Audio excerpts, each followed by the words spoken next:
feel like I've always been authentic in you know, trying different genres, investigating different sounds. I don't think I've ever been inauthentic. Katy Perry would soon realize that her career had taken a massive downturn due to the controversy. Nah, just kidding, this ain't that type of video. What actually is authenticity in music? Because there's kinda no such thing. No one online that you don't know in real life is authentic, because you don't actually know their authentic selves. These days, authenticity is a brand move. It's become a corporate jargon buzzword that music labels just push onto their artists. Basically to use TikTok more and be relatable and authentic and closer to your audience. That's why you saw a bunch of celebrities a while ago complaining that their music labels were forcing them to post on TikTok. More proof that entertainment is probably the hardest job in the world.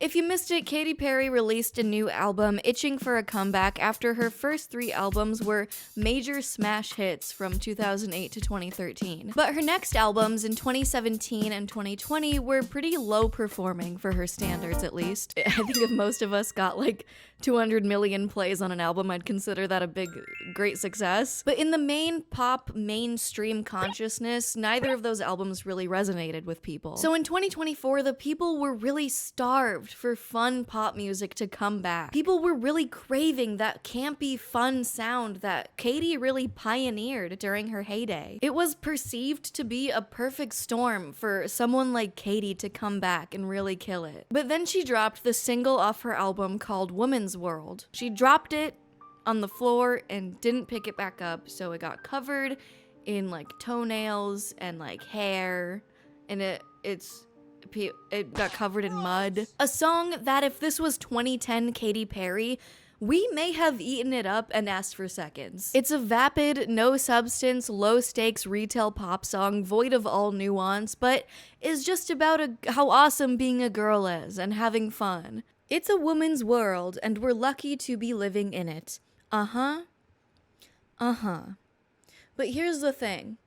People fucking hated it. There were many problems with the release. Firstly, the teaser she released for the song not only sounded more corny than camp, but also very corporate. Like it was going to an office job. Like it was going into its 9 to 5. It's what many would describe as coworker music. There was no flavor. It was very flat. It's like mayonnaise at the cookout, which would prove to be true when the song actually did come out and subsequently the album as well, but it just sounds like a Tampax commercial. I wish I could play the song, but unfortunately I'll have to sing you my interpretation. Sexy, confident, she is so intelligent, she is heaven sent, so soft, so strong. The chorus is, "It's a woman's world, and we're lucky to be living in it." This is something that you would find embroidered on a Rae Dunn hand towel at Hobby Lobby. I know I'm going a little hard with like the music itself, but that's not really the point of the video. Corny lyrics and production is not what people were really mostly concerned with. It's not a crime to be cringe. I know this all too well. That's not new, and it's proven time and time and again that corny lyrics just don't matter if you can sell the performance. It's that secondly, people found out that she heavily collaborated with Dr. Luke on the song and the entire album. A producer that became very well known for his very public court case with Kesha, where she accused him of doing every bad thing a man could possibly do to a woman. Sorry guys, YouTube will be very angry with me if I say all the things that he did because they're really, really, really bad. Also allegedly, I guess. Fucking allegedly. Do you see the irony here? There's so much iron, I'm not anemic anymore. It's a miracle. A song about women's empowerment produced by a guy who I believe, allegedly, hurts women. If you're wondering, why the hell would she do that? Well, let's put it this way. Dr. Luke produced basically all of Katy Perry's top hits and albums. So she thought, why not work with him again to try to recreate that success and that magic that really put her first 3 albums at the very top of the charts. No one cared back then. why would they care now? And honestly, Woman's World as a song isn't that different than some of Katie's 2013 hits like Roar. I mean, that song was no less corporate female empowerment than this one. What changed? Why isn't it working like it did before? And I'm not trying to pick on Katie's music in particular here. I used to really love her first 3 albums, One of the Boys specifically. I just found the Katy Perry situation in particular to be a really great case study on inauthenticity in music, especially when we contextualize the comeback and the song and album. There's many ingredients to the shit pie here, and I really think we can analyze what's going on. This is an onion, okay? And like Shrek, we will peel back one layer at a time until we get to the juicy core center. But first, I have a contractual obligation and sudden urge to talk about Bombas. The music to my ears are my feet being comfortable in Bombas, the most durable and comfortable socks I've ever worn in my freaking life. And they're great for any occasion, okay? They're not just for lounging around at home like I do 99% of the time. They're great for working out, for hiking, for running, for walking, for sitting, for sleeping, for sitting again. And every pair purchased is a pair donated to shelters for people experiencing homelessness. They've donated 140 million plus essential clothing items across the US, and that's just so far. And they're giving new customers, that might be you, boop, 20% off your first order. So just go to bombas.com/Gabi and use my code GABI20 at checkout. Don't use anyone else's code. I will know. And you can get 20% off your first purchases for new customers, whether you're gonna be chilling and being comfortable or getting them as a gift for someone. If you're gonna get someone socks, they better be Bombas. Thank you to Bombas for sponsoring, and back to the video. I wasn't sure whether to even talk about the quality of the music itself, because involving Dr. Luke so heavily on this project shouldn't get a pass to give her grace to review the music itself. But after a while of being incredibly indecisive and playing a lot of Fortnite and procrastinating this part of the script, I decided it was still important to talk about the album itself, because it's still ingrained as another reason why people are perceiving Katie as inauthentic and they don't like it. People don't like it. So even in a perfect world where Dr. Luke has never done anything wrong, I guarantee that Katie's music would still not be hitting like it did before when she debuted. The album felt generic and even garnered the insult of sounding like it was AI generated or AI written because of how vague all the lyrics were. None of the songs sounded like they were personal to her, which makes you wonder if it ever was. I mean, it definitely was at one point, because One of the Boys, she wrote most of the songs on the album herself. And it's not like the only reason people like a song is if it's personal to you. Like, that clearly doesn't matter a lot of the time. Oh god, there's a hair in my eye. And we will talk about that more, and we will get there. But it just feels like Katy Perry hasn't grown as an artist. There's nothing on this album that tells me about her journey of motherhood, getting married, to Orlando Bloom that I had no idea etc. What are we listening to? I guess I would say All the Love, because it also encompasses this conversation and the journey of like me looking for a love, me finding the love, me, you know, having the love inside me all along and tapping into that. With me having a child, there is poetry in every moment. Everything is new again. It's like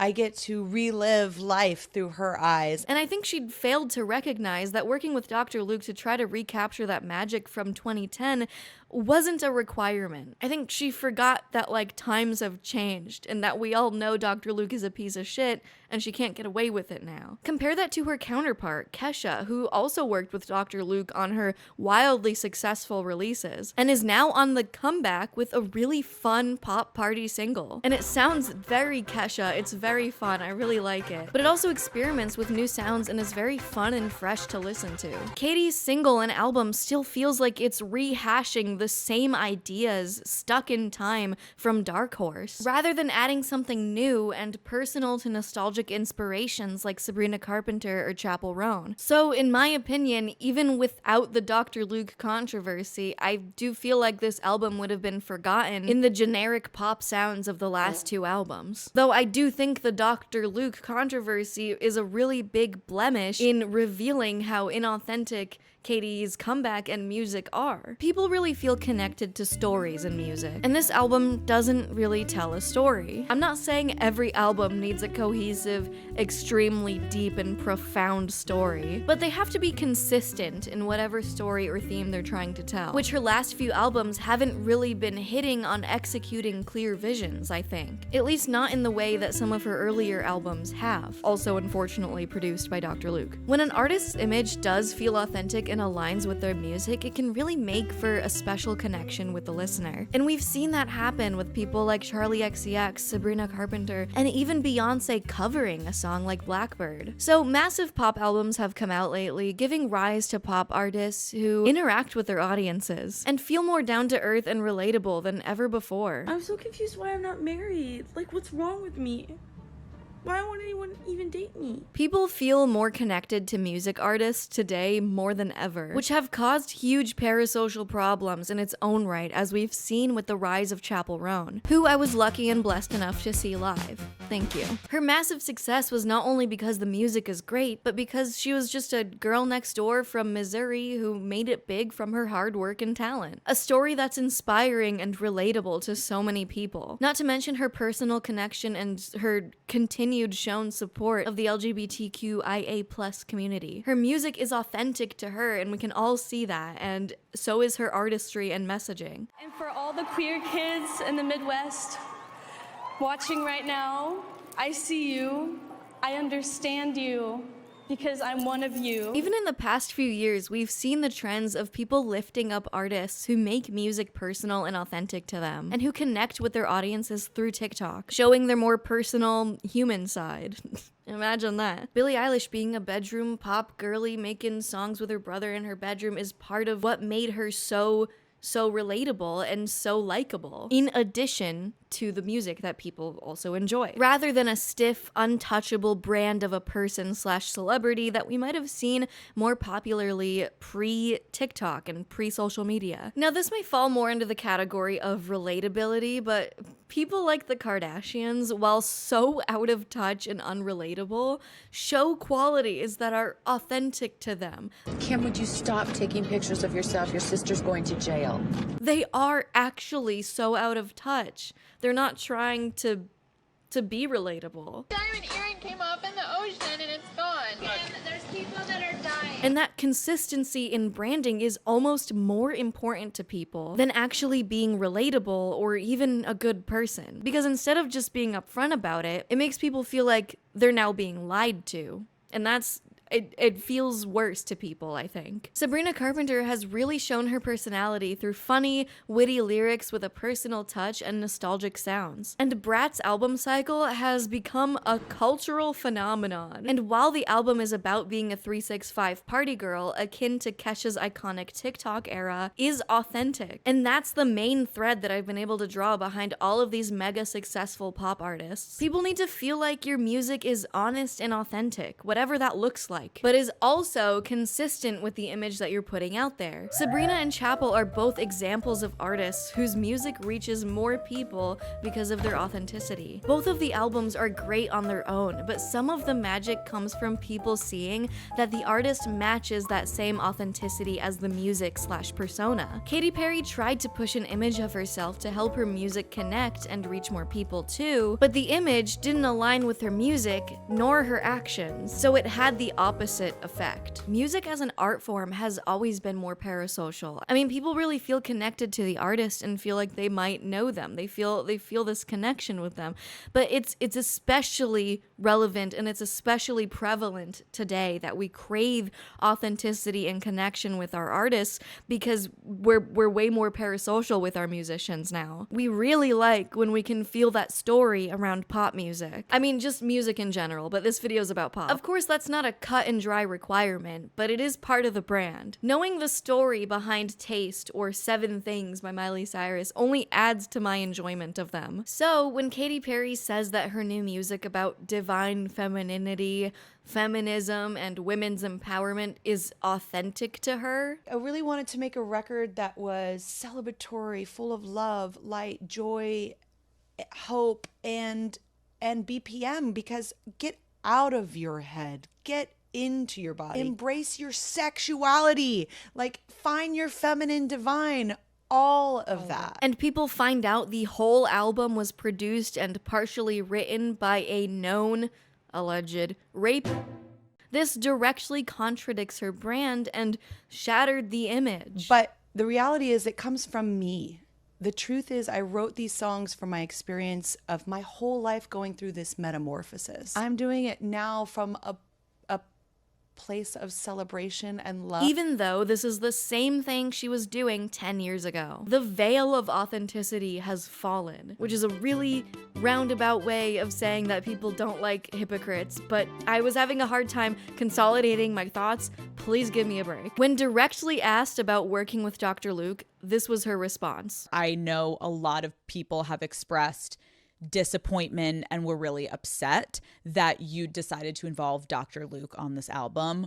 Why did you choose to work with him? Look, I understand that it started a lot of conversations, and he was one of many collaborators that I collaborated with.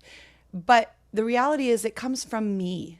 The truth is I wrote these songs from my experience of my whole life going through this metamorphosis. And he was one of the people to help facilitate all that, one of the writers, one of the producers. And I am speaking from my own experience. Like when I speak about Woman's World, I speak about feeling so empowered now as a mother, as a... Like, are you a politician? What was that? And remember, this is coming after a summer of massive pop albums that felt innovative, inspired, and new, that for an industry veteran ended up feeling really flat and uninspired compared to artists on their first mega come up. So people are especially unforgiving, not just in terms of the music, but in terms of Katie's lack of authenticity in a time where female pop artists are at the top of their game. Like, I'm really happy with the music that's been coming out this year. And female artists that do talk about femininity and are authentic about it, at least from what we're shown, you know? People just see through the bullshit now, like kind of how we realized that all those anti-establishment metal bands they just put up all this fuss just to be signed to a massive label and selling out. If they tried to do that today, they would get clowned on, okay? They would get clowned on Instagram Reels. Mix in the rise of streaming where you can find the exact music you love the most and not just the stuff that labels would push in your face. The only access you had to your favorite artists up until recently was through curated preset interview questions, and the narrative was chosen before you even walked in the room. They didn't want an interview that showed Britney as likable. They wanted media attention. Let's paint her as a mad woman who's gone crazy, and ask wildly inappropriate questions. Everyone's talking about it. What? Well, your breasts.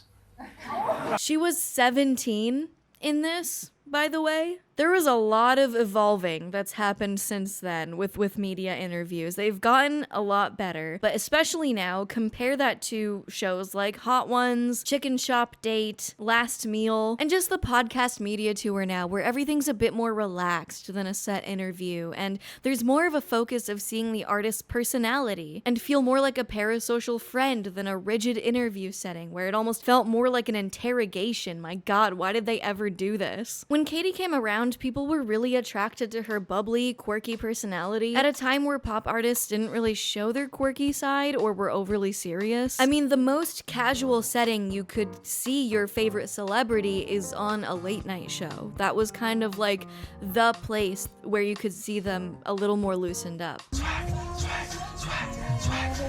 But Katie was really forward with her fun personality. It's what attracted so many people. Along with that, her music was really fun. It was unserious and really set the tone of what campy fun music was. And at the time, felt authentic to who she was. Now with artists going on podcasts and shows where the environment is a lot more relaxed and focused on the artist's personality, there's even more opportunities and access for people to see if the artist's image is aligning with what they're saying and doing. So lately, people perceive her as inauthentic, stale, and empty of what made her initially appealing. And people aren't really enjoying her personality that was once quirky, can come off a bit cringe. If I come downstairs and the kitchen is clean and you've done it all and you've done all the dishes and you've closed all the pantry doors. You better be ready to get your dick sucked. And we all know. Cringe is a crime. And part of this is society coming to the realization that Katie's feminism was always centered around men and marketing, and that it might not have ever been honest feminism. And you are very open. So, But I still have a moral compass, I hope.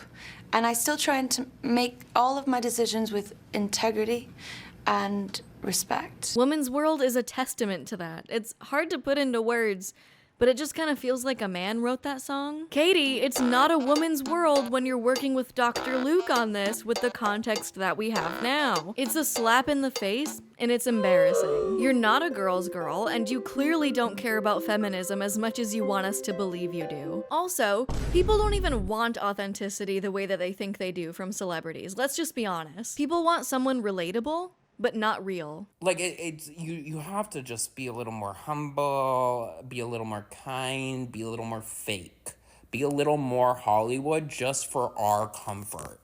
Like, I don't need you to be that real, where you're like, hey, would you just yell at a random bitch out the window? When someone is a three-dimensional person that isn't perfect or holds their exact beliefs, they don't want authenticity anymore. They just want the guise of it, and to project their personal beliefs onto a celebrity.